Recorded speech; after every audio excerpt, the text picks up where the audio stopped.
Hello दोस्तों, मैं अनुपम स्वागत करता हूं आप सभी का एक बार फिर से आपके अपने यूट्यूब चैनल ट्रिक तांडव में। दोस्तों, मैं इस वीडियो में लेकर आया हूं जीके का बहुत ही बेहतरीन ट्रिक जो आपके लगभग सभी गवर्नमेंट जॉब में पूछे गए क्वेश्चन से संबंधित ट्रिक है। दोस्तों, मैं इस ट्रिक के माध्यम से आपको कम समय में ज़्यादा से ज़्यादा सिखाने की कोशिश करूँगा।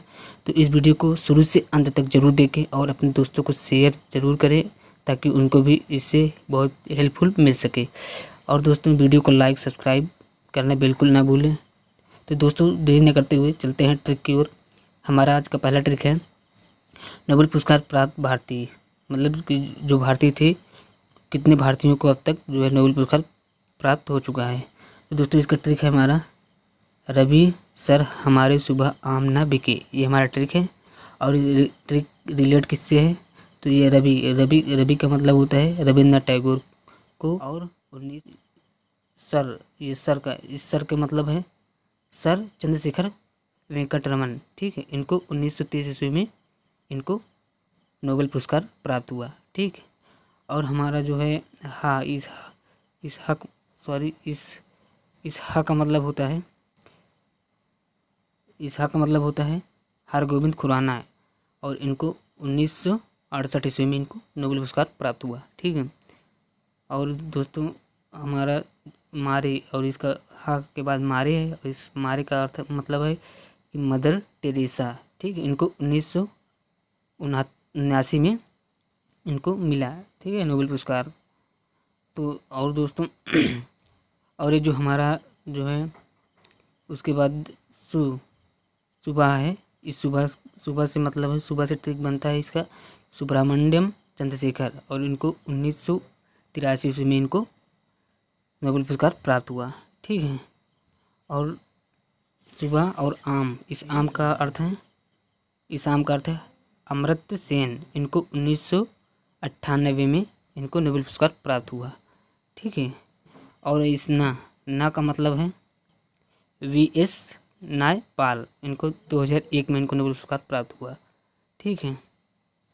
और हमारा जो है बी, इस बी का मतलब होता है, इस बी का मतलब होता है, यहाँ पे देखिए, वेंकटरमन रामाकृष्णन। ठीक है, 2009 में इनको नोबेल पुरस्कार प्राप्त हुआ। और ये इसके का मतलब है, जो ये के है हमारा, ये के, इसके का मतलब है यहाँ पे, इसके से रिलेट करता है कैलाश सत्यार्थी। इनको 2014 में इनको नोबेल पुरस्कार प्राप्त हुआ। ठीक है। तो दोस्तों, मैं आशा करता हूँ कि ये ट्रिक आपको समझ में आ गया होगा। तो चलते हैं अगला ट्रिक की ओर। हमारा दूसरा ट्रिक है भारतीय मानक समय रेखा भारत के किन किन राज्यों से होकर गुजरता है। ये इसका ट्रिक है कि जो भारतीय मानक समय रेखा है, और ये भारतीय मानक समय रेखा जो है ये इलाहाबाद के नैनी से होकर गुजरता है। ठीक है, 5 राज्यों से होकर ये कुल गुजरता है। तो इसका ट्रिक हमारा है आंधी में छाता ऊपर उड़ गया। ये हमारा ट्रिक है। ठीक है, आंधी में छाता ऊपर उड़ गया हमारा ट्रिक है। इसको तो आसानी से याद ही हो जाएगा। ठीक है, भारतीय मानक समय रेखा। तो इसका ट्रिक कैसे बनेगा? अब इस जो है आंधी, अब आप जो आंधी लिखा है, इस आंधी का अर्थ होता है आंध्र प्रदेश। ठीक है, आंध्र प्रदेश। और इसमें में का मतलब, में से अर्थ निकलता है आपका मध्य प्रदेश। ये मध्य प्रदेश से ट्रिक बनेगा। ठीक है। और ये छाता जो है, इस छाते से आपका ट्रिक बनेगा छत्तीसगढ़। ठीक है, छाते से आपको छत्तीसगढ़ बनेगा। और इस ऊपर से आप उत्तर प्रदेश समझिएगा। ठीक है, इससे रिलेट करेगा उत्तर प्रदेश। अब ये जो उड़ा है, इस उड़ा से आपका ट्रिक बनेगा उड़ीसा। ठीक है। तो ये दोस्तों हमारे जो है भारतीय मानक समय रेखा के राज्यों से होकर गुजरने वाले जो है वो थे। तो दोस्तों, ये 5 राज्य थे जो हमारे भारत के भारतीय मानक समय रेखा जो क्या बोलते हैं, वो इलाहाबाद के नैनी से होकर गुजरती है। 5 राज्य हैं और इस 5 राज्यों से होकर गुजरती है। और दोस्तों, ये जो मानक समय रेखा है ये 5 घंटा जो है आगे है, 5.5 घंटा, 5 घंटा 30 मिनट ये हमारा बाकी और समय से आगे है। ठीक है, तो ये आपको ध्यान में रखना है। तो दोस्तों, फिर चलते हैं अगले ट्रिक की ओर। ये ट्रिक आपको समझ में आ ही गया होगा। तो चलते हैं अगले ट्रिक की ओर। हमारा अगला ट्रिक है संविधान में इंग्लैंड से लिए गए नियमों को याद करने का ट्रिक। ठीक है, तो जो संविधान में इंग्लैंड से जो नियम लिए गए थे वो कौन कौन से थे, ठीक है। तो इस ट्रिक के माध्यम से हम आपको बताते हैं। तो ट्रिक हमारा क्या है, ट्रिक हमारा है एक विकास र मंत्र, ठीक है, ये हमारा ट्रिक है। एक विकास या एक विकास आप किसी भी तरीके से रखने के लिए आप किसी भी तरीके से आप बोल के सेट कर सकते हैं दिमाग में, ठीक है। जैसे एक को कुछ भी बोल सकते हैं, एक विकास रा मंत्र, ठीक है, यह मंत्र है, एक विकास रा मंत्र है। आप किसी भी तरीके से थोड़ा जोड़ उड़ के अपना याद करने के लिए इसे सेट कर सकते हैं, ठीक है। अब दोस्तों जो इक है, इस इक से आपका मतलब होता है, मतलब इक से आपका ट्रिक बनेगा इकहारी नागरिकता। जो इकहारी नागरिकता थी ये इंग्लैंड के संविधान से लिया गया था, ठीक है। इकहारी नागरिकता हो गई। और ईस्वी का अर्थ है आपका विधि का शासन व विधि निर्माण, ठीक है। और इंग्लैंड से विधि का शासन व विधि का निर्माण ये लिया गया था, ये भी लिया गया था। और जो का है, इसका का मतलब होता है, का से आप रिलेट करेंगे कानून निर्माण की प्रक्रिया, ठीक है। कानून निर्माण की प्रक्रिया ये भी आपका इंग्लैंड के संविधान से लिया गया है, ठीक है।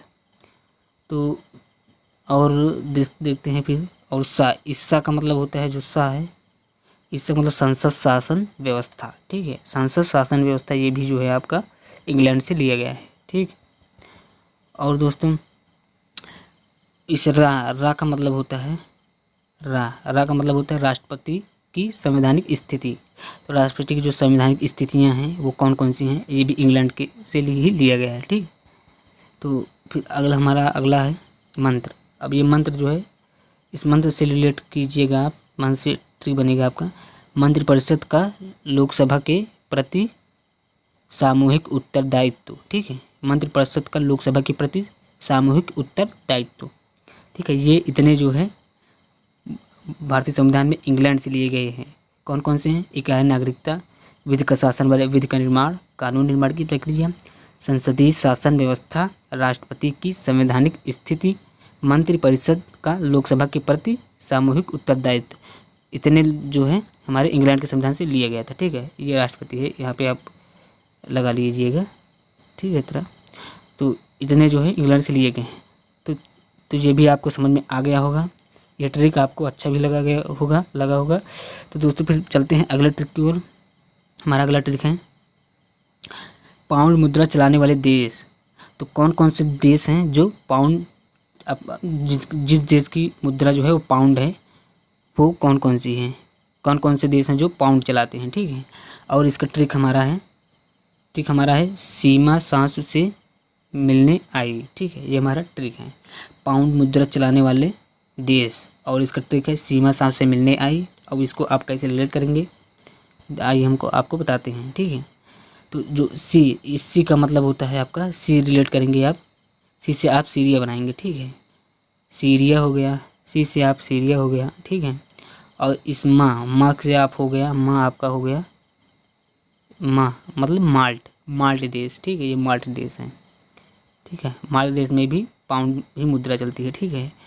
और इस्सा का मतलब होता है साइरस जो देश है यहाँ पर भी पाउंड ही मुद्रा चलती है, ठीक है। और इस्सू का मतलब होता है सूडान, ठीक है। सूडान में भी पाउंड ही मुद्रा चलती है। और इससे आपका जो है ये साइलेंट हो जाएगा, ठीक है।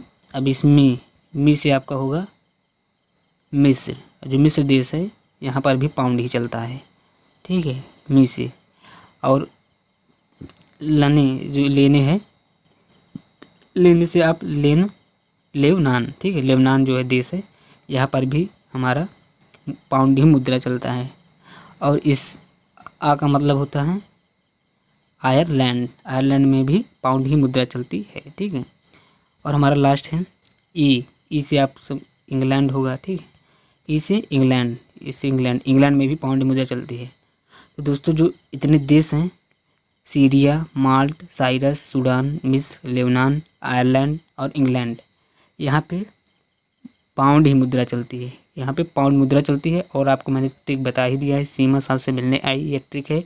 ये केवल एक लाइन आपको याद रखना है, पाउंड मुद्रा चलाने वाले देश, ये मतलब आपको केवल दिमाग में सेट करने की ज़रूरत है, इतना ही सेट करने की ज़रूरत है। अगर आपको इतना सेट हो गया दिमाग में, अब कहीं पर भी जैसे कोई ऑप्शन बना के दे दिया, इनमें से कौन सा देश है जहाँ पर पाउंड चलती है।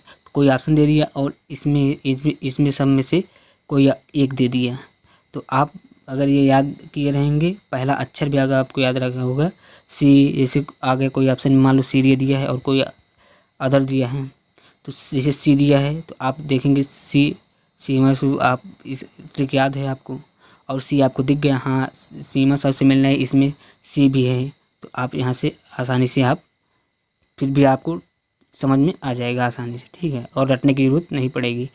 तो ठीक है, तो इसीलिए मैं आपको ट्रिक बता रहा हूँ, ठीक है, ताकि आपको रटने की ज़रूरत कम पड़े, और रटना भी है थोड़ा सा रटने की ज़रूरत है, उसके बाद आपको उस रटने से कई सारे क्वेश्चन सॉल्व हो जाएंगे, ठीक है। तो देर नहीं करते चलते हैं फिर अगले क्वेश्चन की ओर। हमारा अगला ट्रिक है राजस्थान के राष्ट्रीय पार्क याद करने की ट्रिक। अब राजस्थान में कौन कौन से राष्ट्रीय पार्क हैं, आप कंफ्यूज हो जाते हैं, तो इसलिए आप याद रखिएगा। याद कैसे रखिएगा कि आप याद रखिएगा क्या, अब देखो यहाँ पे रा से शुरू है, और यहाँ पे राज से शुरू है, और यहाँ पे राज से शुरू है, यहाँ पे राजा भी है, तो इससे रिलेट कर लीजिएगा। राजा कुंभा रण में केवल सीता और सारिका से हारे, ठीक है, अब इतना याद रखिएगा। अब राजस्थान के राष्ट्रीय कौन कौन से पार्क हैं, और इसका ट्रिक बहुत ही आसान है। राज से और राजस्थान, राजा से एकदम सेम रिलेट कर रहा है, ठीक है, ऐसे ही आप याद रख सकते हैं। अब ट्रिक क्या है, राजा कुंभा रण में केवल सीता और सारिका से हारे, ठीक है, ये हमारा ट्रिक है, ठीक। अब इसको हम अप्लाई कैसे करेंगे। अब जो ये राजा है, राजा का मतलब होता है राजस्थान के प्रमुख राष्ट्रीय पार्क, ठीक है, राजा का मतलब राजस्थान के प्रमुख राष्ट्रीय पार्क हो गया, ठीक है। और एक कुंभा से आपका हो जाएगा कुंभलगढ़ अभ्यारण्य, ठीक है, ये भी राजस्थान में कुंभलगढ़ राजस्थान, ठीक है, वो अभ्यारण्य। अब रण का मतलब रणथंभौर अभ्यारण्य, ठीक है। केवल का मतलब केवलादेव राष्ट्रीय पार्क, ये साइबेरियन क्रेन के लिए प्रसिद्ध है, और जो ये केवलादेव राष्ट्रीय पार्क है ये साइबेरियन क्रेन के लिए प्रसिद्ध है, ठीक है। ये बगुले की तरह होता है, पर उसका गर्दन थोड़ा लंबा ज़्यादा होता है साइबेरियन क्रेन का, ठीक है। और सीता का मतलब सीता माता अभ्यारण्य, ये भी जो है कहाँ पे है, राजस्थान में ही हमारा, ठीक है। और सरिस्का, ये जो सरिस्का है, इस सरिस्का से मतलब होता है कि आपका सरिस्का राष्ट्रीय पार्क, ठीक है, ये सरिस्का राष्ट्रीय पार्क। तो इतने जो राष्ट्रीय पार्क हैं आपके, ये सारे जो है राजस्थान में ही आपके स्थित हैं, ठीक है, मौजूद हैं। और कौन कौन से हैं एक बार मैं आपको दोहरा देता हूँ, ताकि अच्छे से आपके दिमाग में सेट हो जाए, याद हो जाए, ठीक है। अब देखो कौन कौन से हैं, कुंभलगढ़ अभ्यारण्य, रणथंभौर अभ्यारण्य, केवलादेव राष्ट्रीय पार्क, ये साइबेरियन क्रेन के लिए हमारा प्रसिद्ध है, सीता माता अभ्यारण्य और सरिस्का राष्ट्रीय अभ्यारण्य, ठीक है। इतने जो है राजस्थान में इम्पॉर्टेंट जो राष्ट्रीय पार्क हैं इतने स्थित हैं, ठीक है, राजस्थान में। तो दोस्तों चलते हैं फिर अगले ट्रिक की ओर। हमारा अगला ट्रिक है पश्चिम बंगाल के प्रमुख राष्ट्रीय पार्क, ठीक है। अब पश्चिम बंगाल में कौन कौन से राष्ट्रीय पार्क हैं, ठीक है। अब आपको यहाँ से रिलेट कर लीजिए, ये बंगाल लिखा और यहाँ पे बंगाली भी है, ठीक है, यहाँ से आप रिलेट कर लीजिएगा, ठीक है। इससे क्या होगा कि आपको आसानी से याद भी हो जाएगा, और रटने की थोड़ा और कम ज़रूरत पड़ेगी, ठीक है। अब कैसे इसको अप्लाई करेंगे हम, इसका ट्रिक क्या है पश्चिम बंगाल के राष्ट्रीय पार्क याद करने का। ट्रिक हमारा है बंगाली बुक सुंदर ने जला दी, ठीक है, ये हमारा ट्रिक है। अब इस बंगाली का अर्थ है, बंगाली से आप रिलेट करेंगे बंगाल के प्रमुख राष्ट्रीय पार्क, ठीक है, बंगाली से इतना याद करेंगे। और हमारा सही याद करने का यहाँ से है बुक से, ठीक है, बुक से। अब इस बुक से मतलब होता है, बुक से आप रिलेट करेंगे बुक्सा राष्ट्रीय पार्क, ठीक है। और सुंदर से आपका होगा सुंदरवन राष्ट्रीय पार्क, ठीक है। अब इस जला का मतलब हो जाएगा आपका जलदार राष्ट्रीय पार्क, ठीक है। ये जलदार राष्ट्रीय पार्क आप गैंडे के लिए प्रसिद्ध है, ठीक है, गैंडे के लिए प्रसिद्ध है, जलदार राष्ट्रीय पार्क गैंडे के लिए ही प्रसिद्ध है, एक सिंह गैंडे के लिए, ठीक है। तो पश्चिम बंगाल में कौन कौन से राष्ट्रीय पार्क हैं आपको एक बार फिर से मैं बता देता हूँ, ताकि आपको अच्छे से याद हो जाए। मैं आपको बेस्ट से बेस्ट देने की कोशिश करूँगा, ठीक है। और फिर एक बार से आप देख लेते हैं। तो पश्चिम बंगाल में कौन कौन से राष्ट्रीय पार्क हैं, बुक्सा राष्ट्रीय पार्क, सुंदरबन राष्ट्रीय पार्क और जल्दापाड़ा राष्ट्रीय पार्क, ठीक है। और यह एक सिंह गैंडे के लिए प्रसिद्ध राष्ट्रीय पार्क है, कौन सा, जल्दा राष्ट्रीय पार्क, ठीक है। तो दोस्तों आज के लिए बस इतना ही। इसी प्रकार मैं बहुत ही इम्पोर्टेंट और सरल से सरल ट्रिक लाता रहूँगा। तो इस वीडियो को ज़्यादा से ज़्यादा शेयर करें, लाइक सब्सक्राइब करना बिल्कुल ना भूलें अगर आपको ये ट्रिक्स अच्छे लगे हों। और अगर आपको कोई प्रॉब्लम या कोई दिक्कत या कोई कुछ भी लग रहा हो तो आप कमेंट कर सकते हैं। तो बस दोस्तों आज के लिए बस इतना ही। मिलते हैं फिर अगले वीडियो में, तब तक के लिए जय हिंद।